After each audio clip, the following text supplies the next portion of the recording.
Hello and welcome to Random episode 68. We are recording on Tuesday, February 8th, 2022. This is the podcast where we talk about random stuff, and Brian will give you a little bit more information on that.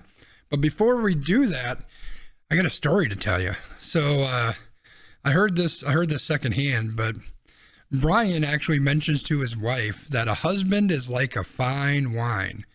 We just get better with age. Which I think makes sense. The problem was the next day she locked him in the cellar. So there we go. We'll be right back after this. Almost Qualified Productions. Your dose of semi-coherent babbling.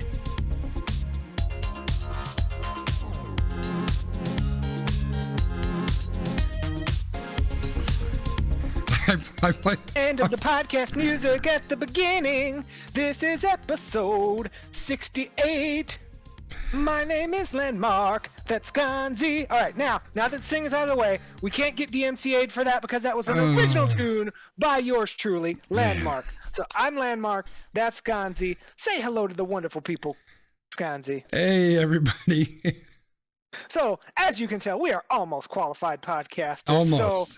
There are things that happen in our lives where, things might go slightly wrong. But that's okay, because what we are here to do today is we are here to get mad online. What we're going to do is we're going to spin that wonderful wheel of doom. It's going to go round and round, and where it stops, no one knows. Once it stops, we will talk about that topic, give you our opinions on it, and then, at the end of the show, we will do a very special random rankings. But before we jump into that, Skanzi, my man, do you have any words of wisdom, artifacts, or hope, or positive points for our people today? I like all those new names that you gave stuff. I don't. The positive thing right now is that there's a new season of Apex, so we got to get this podcast going. We got to go. We got Apex to play, baby. It's true. We got to go. Let's move it. Get the whip. We're spinning. Let's go, Go. Actually, we should probably mention that we're going to be taking a break next week. Keep that in mind. Yeah, next week we're going to be off, so it'll be 2 weeks before you get that episode 69. Nice. And we'll plug that at the end of this episode. But for right now, what are we plugging our loyal listeners' ear holes and eye holes with? Well, we're gonna start. We're jumping straight into the fire bee. We're not tiptoeing in nothing. We're diving head first. We got Minneapolis Police Department. Oh, poof. All right, So Minneapolis police. In the early morning hours last Wednesday, Minneapolis police officers gently placed a key into a city apartment door before bursting through the doorway yelling, "Police, a search warrant." In the seconds that followed, a black man named Amir Locke, apparently asleep and shown to be holding a gun upon awakening, was shot and killed. Shooting by an officer on the SWAT team in a city that came to represent ground zero for the police reform movement has raised questions from the victim's family and others about the city's warrant policy. Now, from what we know, it isn't clear what was contained in the warrant that was served leading to the man's death, and Minneapolis officials have said that the circumstances leading to their officer shooting the man are now under investigation by the Bureau of Criminal Apprehension.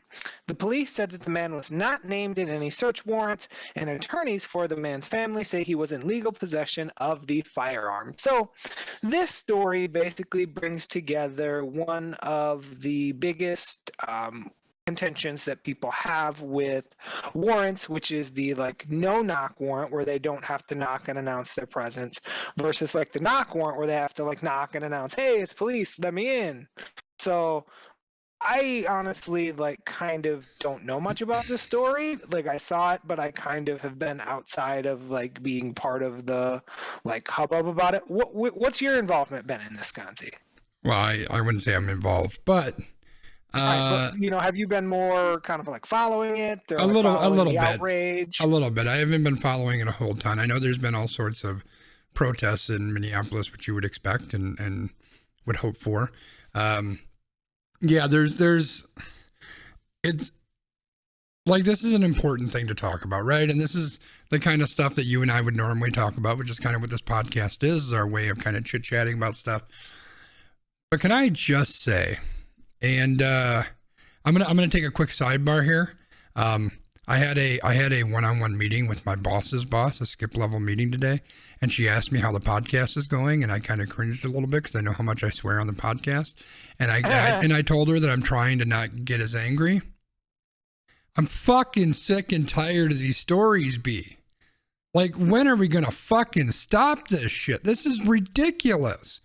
Like, there's a lot of weird stuff going on here, and I'm sure that, you know, some of this will come to light, but like if you watch the video, first of all, it's a little bit suspect to me that they released a single video from like one of the police officers' vests, and it was 13 seconds. And it was 13 seconds that took like 40 seconds to play because they slowed it down super slow, because then you could see the gun that this guy had in his hand.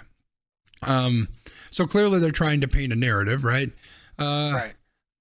I personally, I wonder why you're sleeping on the couch with a gun that close to you. I mean, that makes me wonder that something weird probably is going on there. And I'm not trying to place blame on this guy, but I wouldn't think that that's a normal situation. But on the flip side, this is somebody who didn't appear in any of these warrants. He wasn't somebody that they were looking for. Reports are that he is a licensed gun owner. He's a legal gun owner. His family, I think, is in law enforcement. He has nothing in his criminal background. Like, this is somebody who pretty much had done everything right. Like, let's be honest. If you're a gun owner and for whatever reason you feel like you need a protection in your home, if somebody just breaks into your house, what are you going to do? You're going to grab your fucking gun, right? Like, that's why you've got a gun, is to protect yourself, presumably. So, like, you would expect that he's going to do that. And again, to your point, it's these no-knock warrants just exasperate these situations. I mean, it's one thing if you pound on the door and you're like, hey, police here, we've got a search warrant, we're going to come in, you're going to wake him up, he's going to do whatever. Now, does that mean maybe if he's a bad guy, he's going to start shooting at him? Sure, that might happen. But that's why they send the SWAT team, right? Like, that's kind of the entire point. So I did read about this a little bit, and I read some commentary. And one of the things that's the common practice that they have is they kind of evaluate the I'm not sure I don't remember the exact terminology, but it was basically the severity of the situation. Like, if it's at X level, they will send a typical squad. If it's at Y level, they need to send the SWAT team.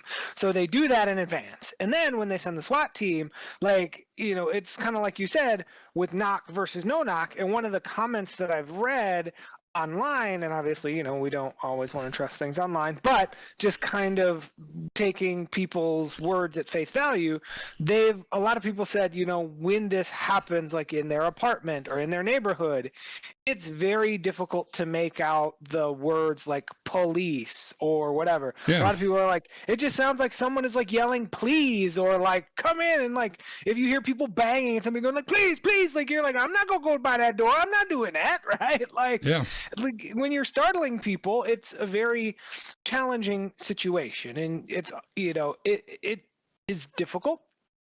Because in this situation, it definitely seems like they didn't get it right. You know, the person that they were looking for wasn't there, and then now this person is dead. So, I don't know. It's again, it's the same old story. It sucks to say that, but how often is this going to keep happening? Like, I understand.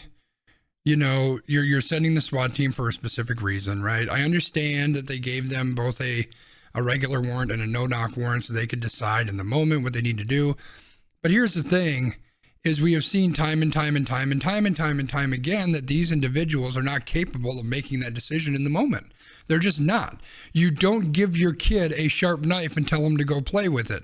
Why? Because he can't make smart decisions with a sharp knife. Like, he's a fucking child. And that's basically what these people are, is they're fucking children. They don't make smart decisions. And so the fact that we're giving them the power to make these decisions is just helping us end up in situations where people are dying, where people shouldn't be dying. So it's again, it's just the same old kind of story, and I'm fucking sick of it, man. Yep. So this is another push to, get out there and do stuff and be active, right? Spin the wheel. Spin the wheel. Let's get something good. Do you think that's possible? We've got options. Yeah, I don't think this is positive. Is it Ron Johnson? Oh my God, no! We're talking about travel nurses and how much we pay travel nurses. We actually didn't put Ron Johnson on there, even though we had a side cover. But so we are talking about a commentary near and dear to my wife's heart. Now that she's let me out of the cellar. So come on, that was a good joke. That was funny. In an attempt to stop ballooning wages and perhaps better balance the gap between staff and travel nurse pay, some states have introduced legislation to cap agency nurse pay. During the pandemic, there have been state and federal moves towards enacting legislation aimed towards regulating staffing agencies and limiting travel nurse pay rates. Most recently, the American Healthcare Association, National Center for Assisted Living, Leading Age, and a coalition of long-term care facilities sent a letter to White House officials warning them against the price gouging that is happening by staffing agencies and discussed how that practice is harmful to patients and providers, especially because these providers have fixed reimbursement through Medicare or Medicaid. So, supporters of the possibility of limiting travel nurse pay say that to cap it will, allow for more opportunities for managing financial impacts. Dissenters point out that a cap could potentially put patients and healthcare facilities at risk. Now, I had this conversation with my wife because my wife is going to be a nurse. She will not allow you to call her a nurse yet, but that's where she's at, right? So we had this conversation, and I asked her, I was like, do you want me to speak first, or do you want to talk about your experience first? And she told me that I should speak first, so I did. And my points were, number one, do I generally believe that price gouging is a thing? Yes. Wait, two, should hospitals actually pay their fucking employees a livable wage to the point where they don't feel like they need to quit that hospital and then go work as a travel nurse to make 3, 4, 5, 6, 7 times what they're making at that hospital? Also, yes. So I feel like it's kind of a double thing. It's one of these where why not both?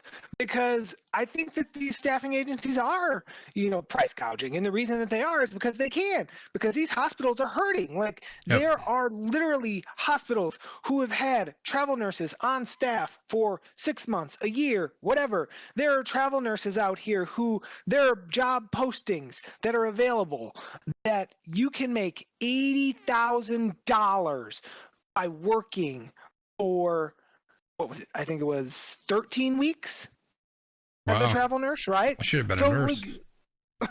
So these are the things where there is an inequity in the cost of this, but there's also an inequity at the business level that people are leaving this profession because this profession is getting shit on by the public. It's getting shit on by people like Joe Rogan, these people who want to spread this misinformation about COVID and healthcare and blah, blah, blah, blah, blah, right? And then these people are not feeling valued and they're leaving. And then some people are saying, well, I'm still valuable, but you're going to pay me. And then they go be travel nurses, right? So this was really interesting to me. What are your thoughts on this, Gonzi? Yeah, I think there's a couple different angles on it. So first, I'm going to start with your point that, if you don't want people to leave, pay them.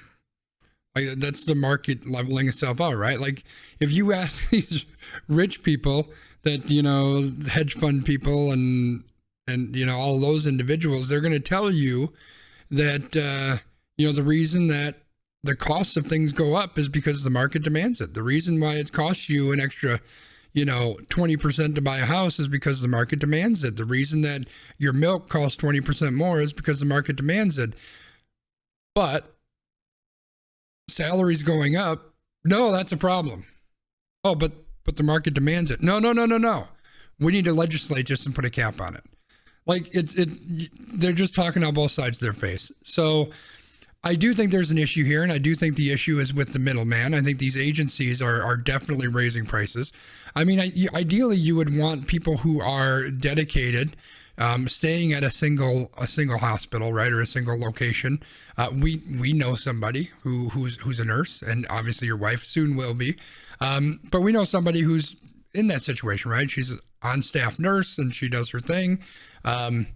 Like, you couldn't argue with her if she decided she wanted to be a travel nurse and make that extra money, right? Like, I keep reading all these stories about people who are like, I was a teacher and I was making $40,000 a year, and I quit, became a bartender, and now I make $60,000 a year.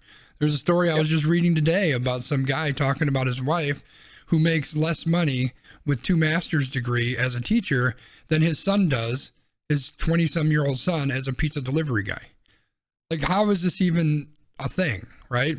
Yep. And I think this is a situation where people are seeing that if I stay on staff here, I can get X amount of money. If I leave and become a travel nurse, I can make X times 2 amount of money. Why the hell wouldn't I do that? And a part of that is the price gouging, right? So I think it's fine that you want to put a limit on that, but I think the limit shouldn't be on the earning of the nurse.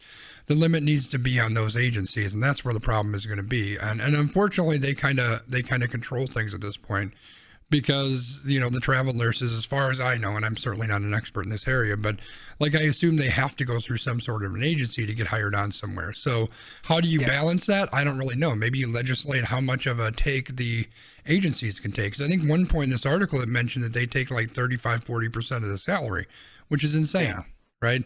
Like, that's crazy. Why? Like, what are you doing? You're doing a little paperwork and you're sending someone over. Like, why would you get that much money? That's insane. Yep. TLDR, pay people what they're worth, and let's just start there. Yeah, it's never, ever going to happen, but we can wish. I mean, this is our little podcast where we have our loyal listeners who either agree with us, and that's why they stay, or they disagree with us, and then thank you for your download or view. That's right. We're going to talk about this Imagine If Library B. This is ugly. I don't want to talk about this. Well, I'm going to get angry. Unfortunately, we're going to talk about it because over the last year, imagine if library staff in Montana, hi, our friend who's also watching, I'm not going to call you out because I don't want people to know where you live, but in Montana, they've described a majority of trustees as creating a hostile environment that is antithetical to the organization's philosophy. The organization's philosophy states that it wants the library to be a place of exploration and discovery, with hands-on activity and experiences for all ages, as well as books, music, and movies. They are seeking to transform vision, dreams, and desires into reality. Man, that sounds gorgeous. Do you know what that reality is, Scott? What is it? It's got to be amazing. That reality, according to library staff, says that the trustees are coming in with agendas about books, looking to lower salaries of employees and supervisors, and have been removing librarians and staff from opportunities to collaborate on decision making. So basically what's happening with this library system is that the board of trustees has kind of been turning over gradually. And as people are coming onto the board, these people are coming in with their own agendas about how they want things to work, what should be in the library, what the librarians should be paid, what they should be doing. Hey, do you guys notice anything about this? And everything that's going on in America right now? Anyway, you know, so there are people coming into this board with their own agendas that don't take into account anything but their own personal agenda, right? They're not thinking about what's best for the community. They're not thinking about what's best for the library. They're not thinking about what's best for the staff. They're just coming in with their own agenda. And what that has led to is that has led to at least 4 professional staff leaving the library. That has led to a lot of turnover. That has led to a lot of the people who are still there feeling devalued and ejected and basically ostracized from being able to do the job that they went to school to do. So this to me was really frustrating, and it was really disheartening, because this is what we're seeing all over America. This is what we're seeing when it comes to the story that we were talking about with voting, right? Where people are going for these, positions where you can count the votes and decide how people get to vote. This is what's happening on these library boards where 6 people can get a sign taken out of a rock garden. This is what's happening at companies.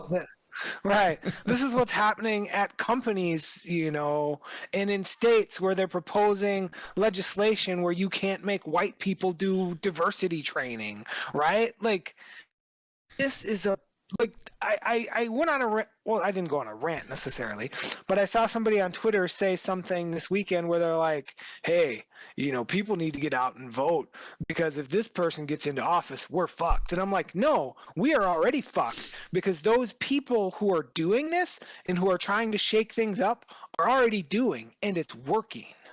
Yeah, we need people to get out there and be on the other side of that. I think this is the kind of thing that I think we're going to probably talk about a lot, because it's something that I care a lot about, and it's something that I think we need to make noise about. I mean, we've got 5 people hanging out watching the stream, so it's not like we make a lot of noise, but it's another one of those situations where the right is doing a much better job than the left at getting organized, getting involved.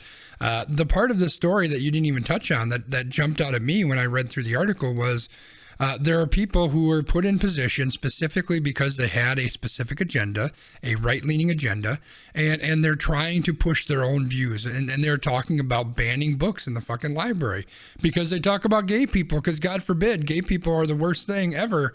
And they just kind of chronicle, like this article, they did a Freedom of Information request to pull in all this information.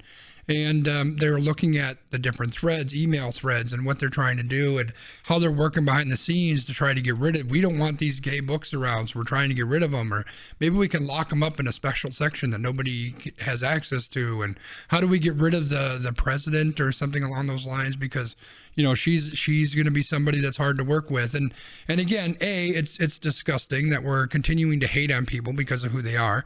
Like if they were trying to ban. Well, I can't say ban black books because they're trying to do that shit everywhere too. But the thing is we've got people who are, again, they're positioning themselves, and instantly our views drop as soon as I started talking about this. We got people who are positioning themselves to push this bullshit ideology through.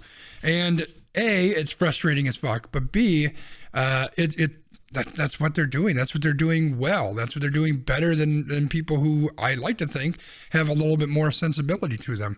And that's incredibly frustrating, and it's incredibly frightening because I don't see it, or I don't see it changing. Maybe that's my pessimistic attitude, but I don't know that I see that changing. The Democrats are fucking Looney Tunes, and they can't get organized, and they're idiots half the time. I just don't see them standing up and fighting against this in a way that's going to make any substantial difference. I'm terrified for what our country is going to look like in a couple of years, and this is just another example of that. I mean, I'm pretty sure that I've said it to you. I've said it to my wife. The Democrats don't do something between now and 2024. Ron DeSantis is going to be our president, because he's going to run on a platform of, if you don't like what's happening to us as white people, elect me and we're going to change it together. Well, I think the bigger problem, not to go too far into the political rabbit hole, but the problem is Joe Biden is garbage. He's worse than milquetoast. He's like milquetoast with shit on top of it. He hasn't done half of anything that he said he was going to fucking do when he got elected. And let's be honest, the only reason he got elected to begin with is because he wasn't named Donald Trump. So, right.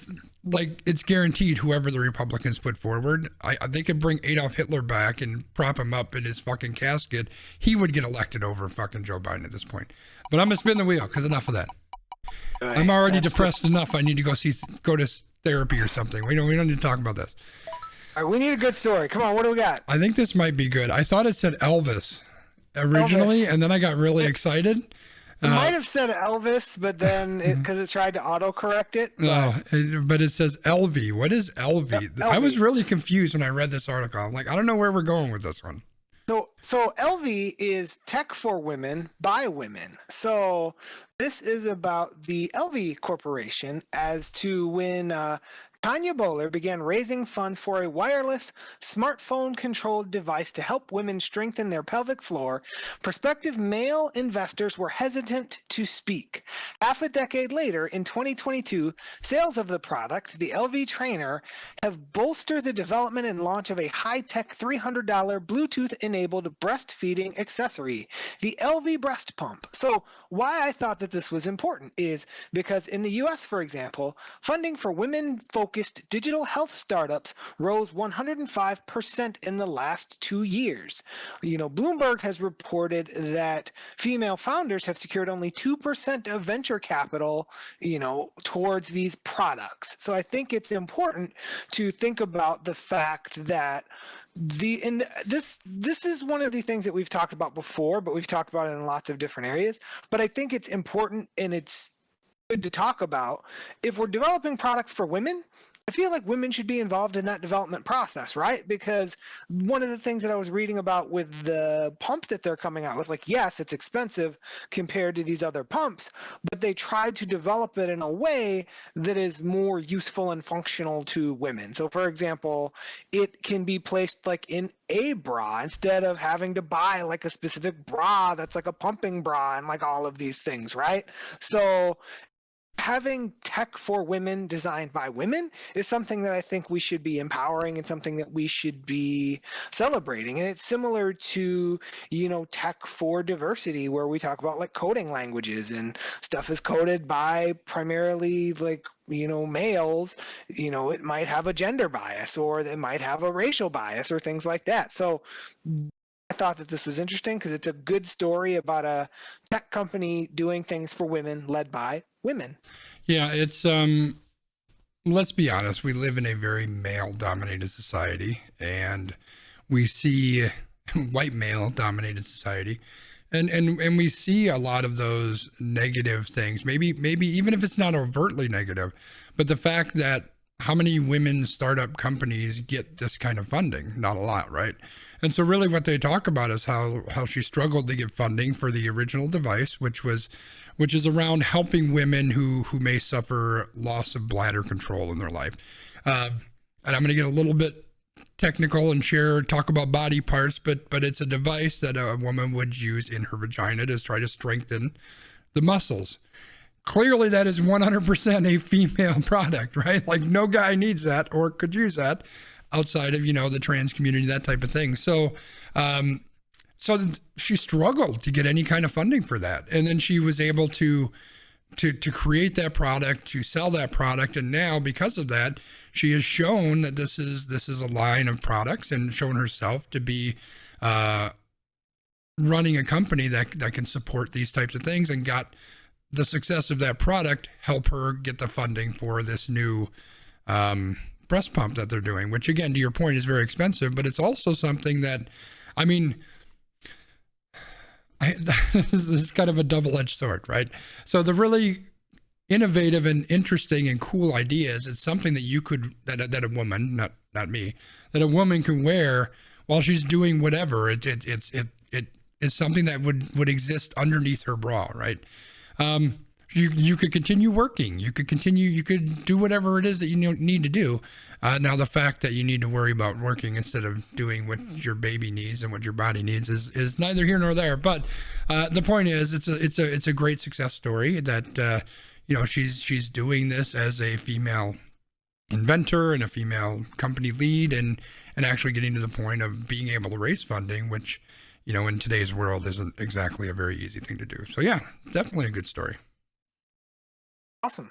Well, now we can spin the wheel again because I know we're getting closer and closer to Apex time. Well, we're going to move on from Elvis, and we're going to talk about, this is a great story. I love this story. The Iowa women's wrestling team. This has Wisconsin ties too, which made me extra happy. All right, so Iowa University announced late in 2021 that they would be adding women's wrestling as a sport. The first Power 5 conference school to add women's wrestling. For those of you who are not aware, the Power 5 conferences are 5 athletic conferences in the NCAA, which are considered to be the elite conferences in the U.S. So that includes the ACC, Big 10, Big 12, Pac-12, and Southeastern Conference. So Iowa is in the Big 10, the same conference as Wisconsin and Sconsy's favorite Nebraska Cornhuskers. Go Big Red. Iowa now has its first recruit. So the recruit is a Wisconsin native and is the #1 pound-for-pound women's high school wrestler in America. So this individual was someone who's won several kind of medals and accolades, and she committed to the team and was basically like, look, this is new, this is cool, like I want to be someone who helps to build this program. And then over the next couple days, it sounds like a couple other very highly recruited women's wrestlers have also said, yep, I'm joining that team too. So it is going to end up kind of being a super team, but it's still kind of cool that people are getting this opportunity at a, prestigious school. And one of the things that was also cool about this is that they were saying like these, wrestlers might end up being some of the best wrestlers at Iowa, men or women, once all is said and done. Yeah, like it's just a cool story, right? Like I think that the fact that this is really the first D1 women's wrestling team, and the fact that this woman is the first scholarship person or the first person signed to be part of that group it's a good story. It's a positive story. Now, hopefully there's a whole lot of other schools that go through this and do that. Otherwise, it's going to be very interesting wrestling against nobody or whoever they wrestle against. But yeah, I just thought it was a good story. I think these are the types of things that, if people want to do it, if women want to do it, let them go out there and do that. I think it's a good story. Nice. And she's from Wisconsin, so, we random. Yeah, it's true. All right, I'm spinning. All right. Good for her. Congratulations to her and to Iowa. That's awesome. Yeah. Another good story. We're going to have to end it after this one, B, because we had like 3 good stories in a row, and that's impossible. I think those are the only positive stories we had. All right, what's the good one? What do we got? The Arizona man wins the jackpot. Yep. So, the Nevada Gaming Control Board says that its investigation tracked down an Arizona man who left Las Vegas after a visit without knowing that he had won a jackpot that was almost $230,000 on a slot machine. Nice. The board says that the machine that was being played by Robert Taylor malfunctioned due to a communication error, and neither the player or the Treasure Island Hotel and Casino realized that the man had won the jackpot the evening of January 8th.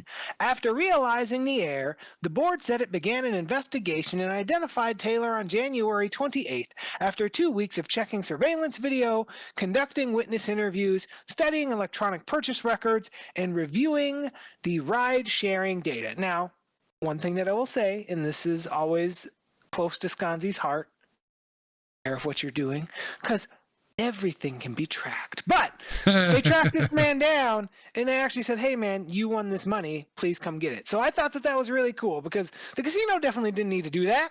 The casino could have just pocketed that $230K and been like, well, it's ours now. That's fair. No, this was cool. Like, can you imagine winning $230,000 and then you didn't know that you won? Like that really sucks. I would be like, are you serious? I don't feel like you're serious right now. Right? Yeah, I wouldn't agree. I wouldn't understand it. I would be weirdly confused. But yeah, no, that's cool. That's good stuff. Awesome. I guess what happens in Vegas does not always stay in Vegas. You know what, Wiggs? Very well done. All right, I think we're going to move on. Well, technically, he had to go back to Vegas to claim it. Before we move on to everyone's favorite segment, I do have one thing that I need to mention, B. Yes. I just want to mention the great senator from Wisconsin, Ron Johnson, yes. because he is always The Wee Random Dick of the Week. We didn't use it yet this week, so I wanted to make sure we did it. But instead, we're moving on. Random rankings. To the random rankings. And I was just taking a look because did we go over how our picks for the playoffs ended? We did. Basically, I have no more money, and you have 100 coins. All right, good. All right, so we're moving on. So this week, B, what are we doing for the old random rankings? What are we talking about?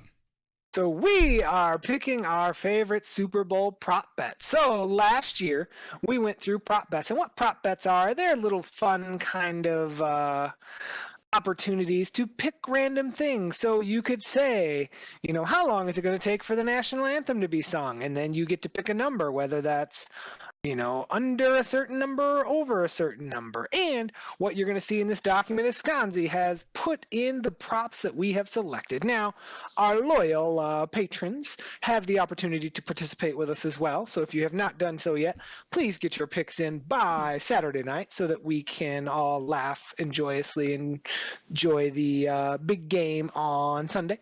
But we're just going to go through and we're going to pick stuff. And how this is going to work is my Google Docs isn't going to work again. So I'm just going to have to riff here. But if, for example, this first one is National Anthem. How long will it take Mickey Guyton to sing the national anthem? So over 1 minute is a negative, which means that if it's negative, that is considered the favorite. So if you pick the favorite and it hits, you will get 1 point. Now, if you pick the under, which is a plus number, so that's plus 105, what we're going to do is we're going to move that decimal point behind the 1. So that means you get 1.05 points if that hits. So we're just going to make this a little bit challenging, trying to invite people to pick some underdogs instead of just picking the favorite. Yeah, absolutely. But we're just going to kind of go through these, and Skanzi might have to read my own picks to me because my browser is not currently working. I will take the lead on this one. We're good with that. So national anthem, Wiggs is gone with the over and B is gone with the over. The under would only give you an extra 0.05, so I'm going to take the over as well and just kind of make it a push. We're still waiting for Emily and Dubs now. I was messing around with something, so I don't know if you had mentioned this specifically, but the names that we have called out here are our patrons, the people who support the stream, support the podcast. So let me go ahead and click through here. All right. So the next one is this. Some of the ones that we picked, I get such a kick out of. This one is commercials. Which commercial will be the first to play? So the minus is the favorite, right? So the favorite is QuickBooks, Intuit, that a minus 160. And then the underdog is Taco Bell at plus 120. So B went with QuickBooks, the favorite. Wiggs went with Taco Bell. I also quiero Taco Bell. So we're going with the underdog on that one. We'll see what happens. All right. So this is Google Docs being stupid. Yep.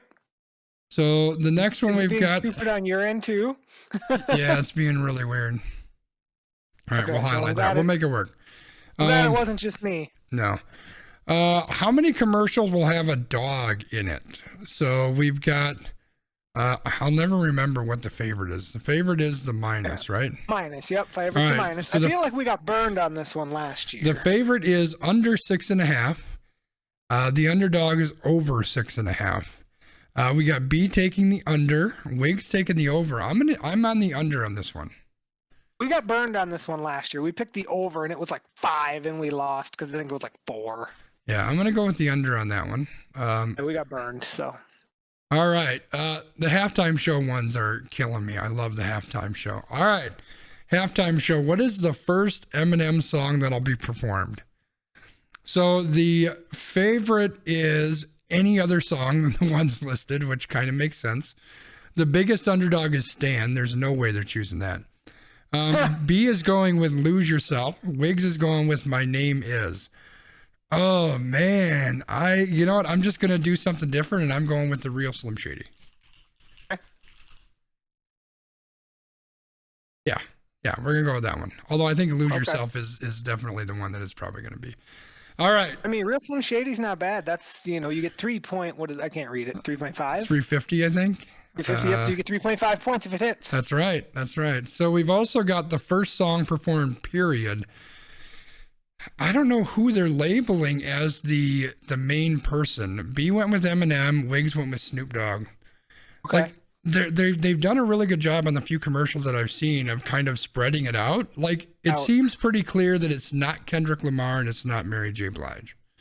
Well, technically, those are the closest to being the favorite. So in theory, which is kind of odd. They're assuming that it's going to be one of those two. So they think Eminem's going to be last, which I went contrarian because. Yeah. Do you start with the big name? Like, because they're all big names. Let's be honest. Right. But see, I went contrarian because I'm like, they're going to just start with Lose Yourself because you hit that first. I can't sing it right, but you know what I'm talking about. Yeah. So. But I think that's my pick. That's why I went Eminem. Yeah, Wiggs went with Snoop Dogg. I'm going with Eminem as well. I kind of get a Dr. Dre feel. I kind of feel like Dre is going to kick it off. Maybe that makes sense in like in LA. California Love or something. Like I just feel like Dre might be the choice there, but I'm going with Eminem. I see you. God, I love this. Will Snoop Dogg smoke on stage?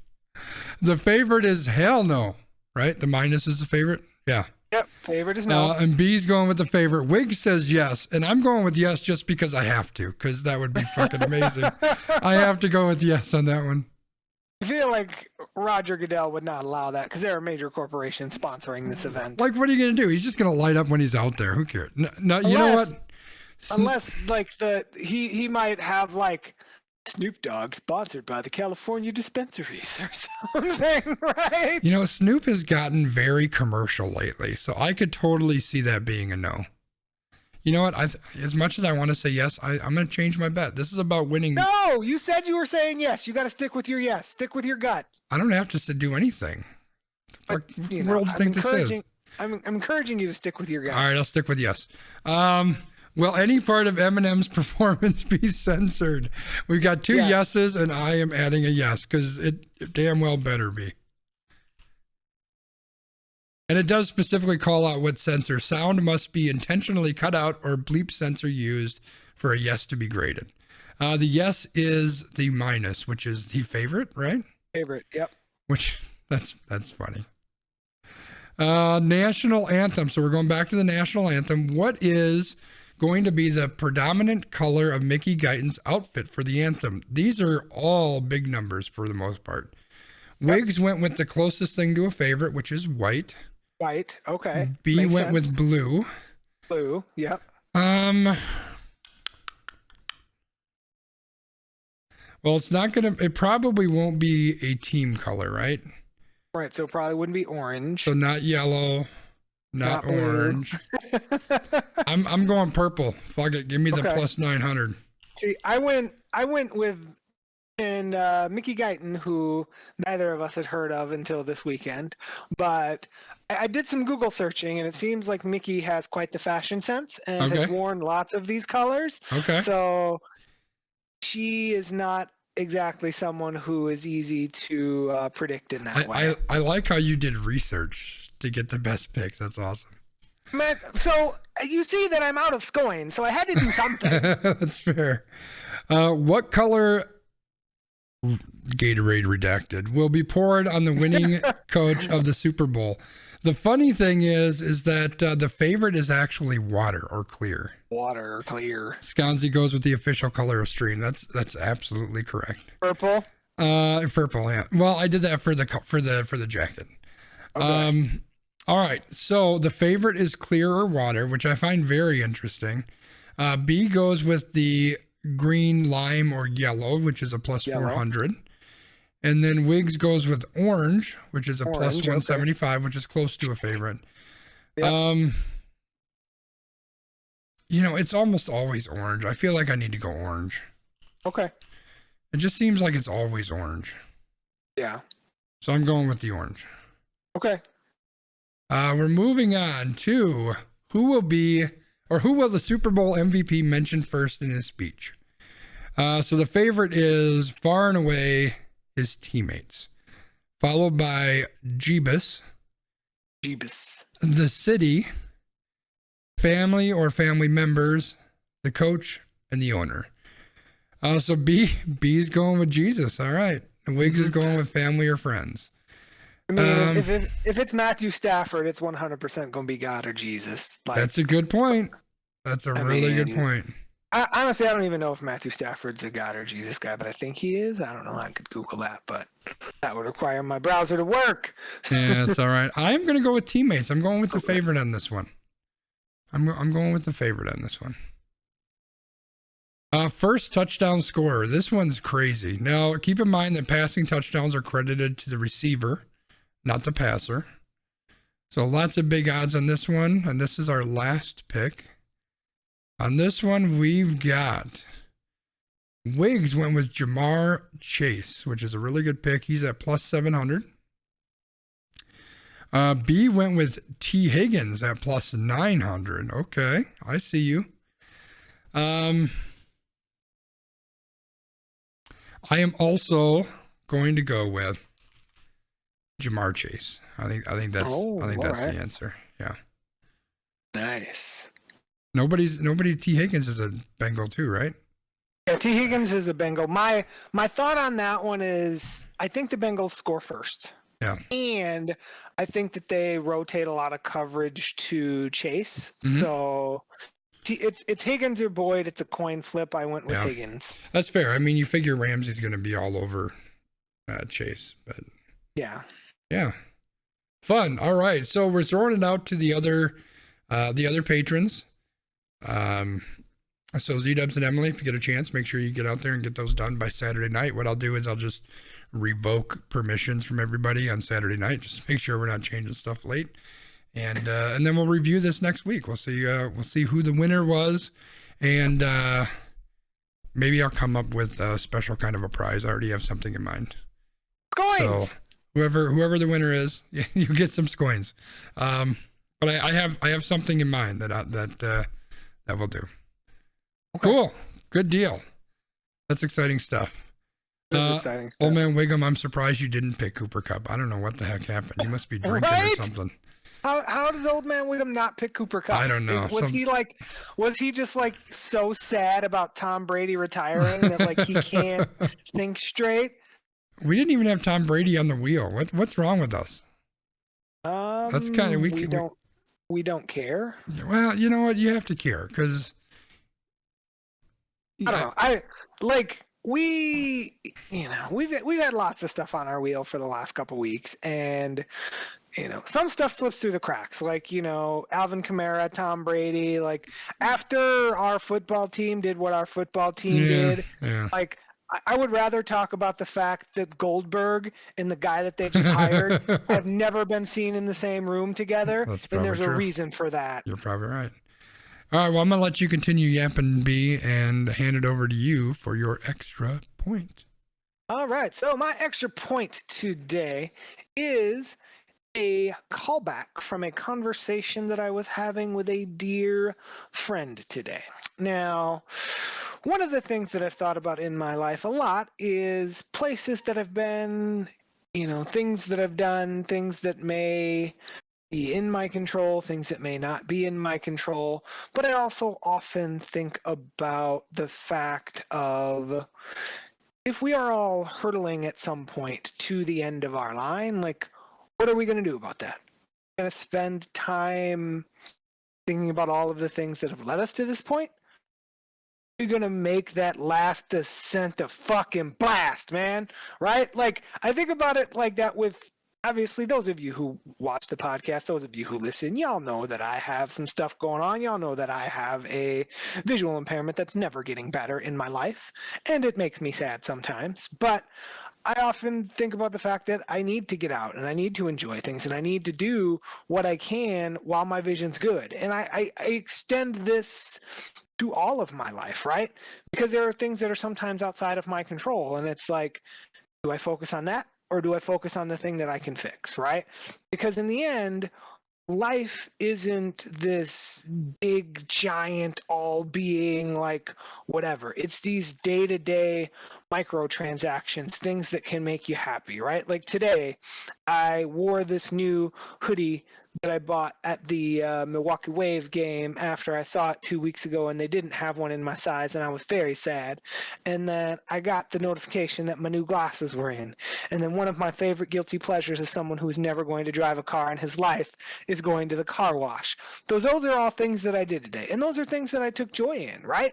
Like, I could have been like frustrated the whole way, like I'm having a really bad vision day. You guys could probably tell that because I couldn't read half the shit that was on the screen. But I did what I could today, and I enjoyed my day. I love my time with you all. I love my time with Skanzi.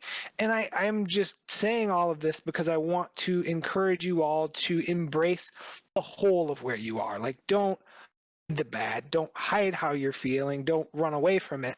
But also try to embrace some of that good. And that's kind of what we're trying to do here on this podcast. And that's what we're trying to do more of. Like, if I look at my day today, like my day was a sandwich. Like, I started my day really good. Middle of my day really wasn't that good. The end of my day has been great. But don't let the bad part subtract from the good part. And I'm going to stop rambling now. Yeah. I think I think you make a good point. One of these days I got to fix this camera view because it's like my head's super huge and I got to bend way down to talk. I know this will come as a shock to everybody. I don't have anything to talk about. I'm thinking a lot about Tom Brady as you were talking. I was thinking about Tom Brady. I was never a Tom Brady fan. I felt his technical skills were way overrated, and it irritated me that he won so much because we didn't. And then you also mentioned another player there, and Tom Brady wasn't perfect, right? He got roped into that deflate gate. He got suspended for a while. Who knows how much he had to do with that? Clearly enough that they suspended him for a few days. It's kind of a dick thing to do, or a few games they suspended him. Kind of a dick thing to do there. But other than that, he was pretty, he kept his nose clean. And then we're seeing stories of, half the players on the Las Vegas Raiders are busted for, drinking and driving and shooting off their guns. And that one fucking receiver was driving 100 plus miles an hour, killed a woman. Fucking Alvin Kamara and his crew beat the shit out of some guy. Why? Because you're a fucking dick. Like, we got all these assholes out there that people are idolizing and respecting and cheering and rooting for. And, for years, I've just been cursing Tom Brady, who, for the most part, as far as we know, seems to be a fairly decent stand-up guy. And, there's a couple things I want to touch about. One, there's a video out there that most of you probably maybe have seen. And I don't know when this was. It might have been Super Bowl last year, potentially. Tom Brady was doing some sort of interview, and a fan asked him who his hero was, and he said, it's my dad, someone who I've always looked up for. And then he gets emotional, and he has to stop talking. He says, it's my dad. Every single time that shows up on my TikTok feed, I stop and watch it multiple times because it reminds me of my dad, and I think it's a very cool moment, and it makes me emotional every time I see that. The other thing that I think is worth mentioning is a few weeks ago we talked about a story where there was a kid in the stands who held up a sign that said, "Hey, Tom Brady, you helped me beat cancer," something like that. And Brady came over and gave him a hat, autographed a hat, gave him a ball or some stuff like that. And we never followed up on that story, but I saw a video a week or two ago maybe where Brady had reached out and they had like a video call or something, and he gave the kid tickets for him and his family to go to the Super Bowl. Obviously Tom Brady's not going to be there in a playing capacity, but it was a really cool thing for him to follow up on something like that. So I don't know exactly where I'm going. Maybe part of it is enjoying the moment. Like this is one of probably the best winner the NFL will ever see. Again, I don't think he's the best quarterback ever, but you certainly can't argue that he is, probably not even probably, he is the best winning quarterback of all time. And how much of that did I miss because I wasn't paying attention to it, because I was worried about the little things, or the jealousy, or the anger, or the whatever the case may be. And I think that mirrors some of what Brian said in his extra point, which is, how often do we do that in our normal lives, where we don't focus on what we should be focusing on, where we focus on the negative things, where we get caught up in the bad, we get caught up in the things that aren't as important, as opposed to really focusing on what's important. And I think that's where I'm at. I was the person I think that Brian was talking about, because my health is in a, what's the best way to say, like really, really bad place, and I'm still sorting through some stuff. And it's very easy to focus on that and that alone. And that's not going to solve anything. And I think the important thing for all of us to remember is that we may not get to choose our circumstances, and we may not get to choose the way that things happen to us, but we absolutely get to choose what we focus on and what we chase and what we do with it. And that's a reminder for me, because I know that I struggle with that a lot, and I need to get better at that. And that's what I'm working on. And that's what I got. B, you want to wrap us up? All right, so now that Sconzi is ready to play Apex, we are going to wrap up this podcast. You, loyal listener, loyal viewer, can find me on Twitter at LandmarkMKE. There are typically pictures out there of me being at the Milwaukee Wave game, me getting a pedicure, and hopefully me not getting COVID. But you can also find Sconzi on Amazon Sidewalk. You can find Sconzi on Twitter at Sconzi. You can find Sconzi here on Tuesday, Wednesday, and Thursday, but not next Tuesday night. I will not be here. Sconzi might be here. He'll have to decide if he wants to take the day off and enjoy February 15th, or if he wants to come here and play Grand Theft Auto. But next Tuesday, February 15th, we will not be here for We Random. We are taking a 1 week, very nice hiatus from the show. And then we will be back the week after to bring you more joy into your wonderful ear holes. So we're going to enjoy our break. You can hit us up in your favorite podcast app if you want to listen to some old episodes. You can watch the old videos on Sconzi's YouTube. Make sure that you follow, click the bell so that you know when Sconzi goes live. And until next time, wonderful words of Mr. Rhythm. I don't know what Mr. Rhythm said, so I'm just going to wish you all good night. Thank you for joining us, and enjoy the superb owl, baby! Bye, everybody. Bye!